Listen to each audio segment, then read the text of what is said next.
Yeah, I do. It's always good to play well in big games, but this is a team sport, so I'm happy that we won, and all the boys showed a lot of courage today when we were challenged, and something we spoke about before the game is to withstand their challenge and then push forward.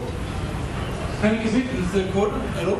Pretty intense. It was an intense game throughout. Yeah, no, it was. That third quarter was red hot, and I think both sides, fatigue and the pressure got to both sides at certain stages. But I thought we, after an early onslaught, we fought back and grinded out a few goals and got that margin back out to about 15 points. Nick, can we get your assessment of it? A very even contest and well, it wasn't really a contest. I know the scoreline at the end is going to show 5 goals, but it was. I mentioned this to the players. I'll say to you guys, I watch and I do enjoy Union, and I watched the Reds and the Waratahs in my spare time over the weekend. And at one stage there, the Reds were up against a side for 10 minutes, had 100% use of the football.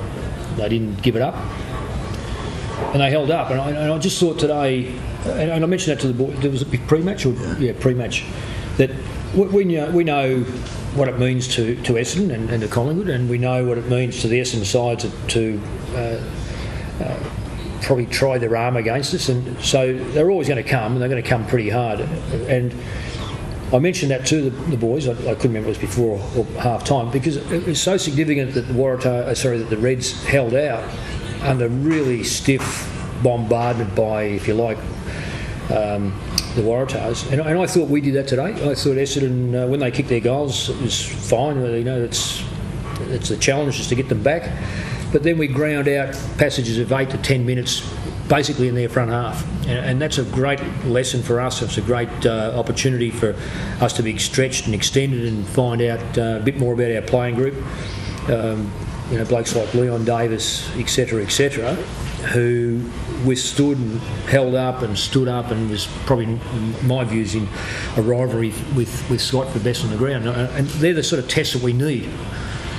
And I was very proud of our boys that we stood up, not only stood up, but I thought weathered it and were able to get our bearings better than what we were in the first half. I can't even remember what the score was in the first half. But I thought we played better. Perhaps the scoreboard doesn't show. I thought we played better in the second half, under fatigue, as were Essendon. How important was that for Leon, given the performance in the grand final, being left out for the second? So you want to judge him on the grand final? You can judge him on the grand final. Leon's had a pretty good... in the games we've played, I know since I've come to the football club we've played in 19 finals matches. I think it's the most finals in any side in the 2000s. Leon would have been part of a lot of those. He would have had early days as a young boy, probably played indifferent. He played well in a few of them in the middle, and he's had the odd bad ones in recent time, but the odd one, not every one. And we're going to crucify him in one game, it's fine. I've lost no faith in Leon, and the side's lost no faith, and he's lost no faith in himself. This is not the first game he's played in the back half. He's played very well in the back half, and I thought he demonstrated today that his use and his body work and his ability to read the play and work with the other players is getting better and better as it goes. It's not an easy division to go into and break into, because those boys have been playing together for some years in many respects. So he's just going to come from the forward line, jump in there. It doesn't happen that quick. But he demonstrated today. I thought he was terrific with the use of the footy. Reason. So when you say he lost no faith in himself, the performance in the last year getting left out for the second one, it must have... Well, knock you, of course it would knock you around. Yeah. See, just on him, this has worked really well as it showed today. Does he stay down there, or does he become an even more valuable weapon to you because you can? Today's football, forward? You've got to have that versatility. And today, when he went forward, he's menacing. And I'd almost suspect that you would have seen an inside flip, half back, two pike, whatever, shot on goal. But he squared it up to the right player. So, life's little lessons you never stop learning. He's 30 years of age or thereabouts, and I think today he demonstrated he can play at either end quite capably. How did you think your defence went with against the threes and tools, knowing that Heyshaw was very good. Davis was very good. Harry and Cremiri, maybe Cremiri got him. But how do you think that the three tools went against Vanessa and set up with? Well, they're three good tools. I think we fail. I think we fail in our numbers when we start to look at tools just for tall sake. But they've got three very good tools. Bell Chambers has been outstanding for them, and I reckon it would have been pretty hard for them a few weeks ago to leave him out the first game. I watched him in the NAB Cup series. Hill was terrific in that game. What do we had? Collectively, see, Ryder was an everywhere man. So, and you expect that he's got the capability of playing wing, half back, half forward, ruck. That's what we're talking about as far as the type of player. He'll get away with playing anywhere. He's quick enough to play anywhere. Did you think your three won out down there? I thought Reid was okay. I haven't seen I'll have to watch the game, but I thought Reedy was okay. He may have been beaten. What did they kick? 11-11. No. The tools. Did they kick?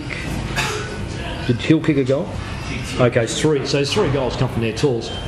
Chris Tarrant's getting better and better because he's getting used to our backline. Reid, I think Reedy's close to our premier backline player.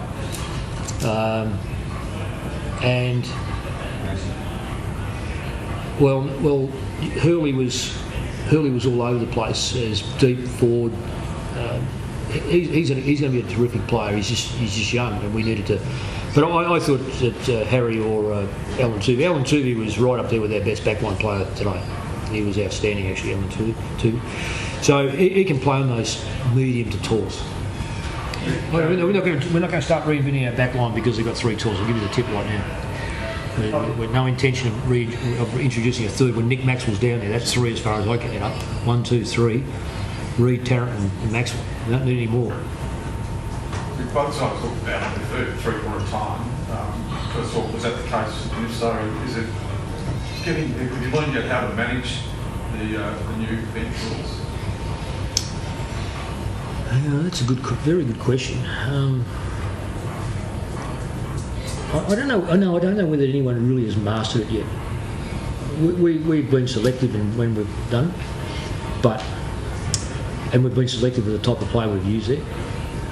It's Brad's first game since he did his shoulder midway through the year, so we didn't expect a great deal from him, just to give him a bit more of the atmosphere and the pressure of AFL football. He hasn't played a lot. I think every club is getting better and better at learning more and more about it and the effects of it more so than anything else. One thing it does demonstrate, though, if you bring your sub player on late, it's almost like everyone else's pedestrian pace. And the sub seems to have this added energy, and so it's what it's telling us, what it's telling every coach, that there's a massive impact of those 3 quarters with only 3 interchanges, because you don't realise at the start of the game, the end of the game, the impact it has on the body. Is it stark for you, Scott? What's that? Is it stark for you that the change was having the 3? Yeah, it is. I suppose your game time goes up, and as Mick said, you really notice when you're out there, the substitute player when he comes on.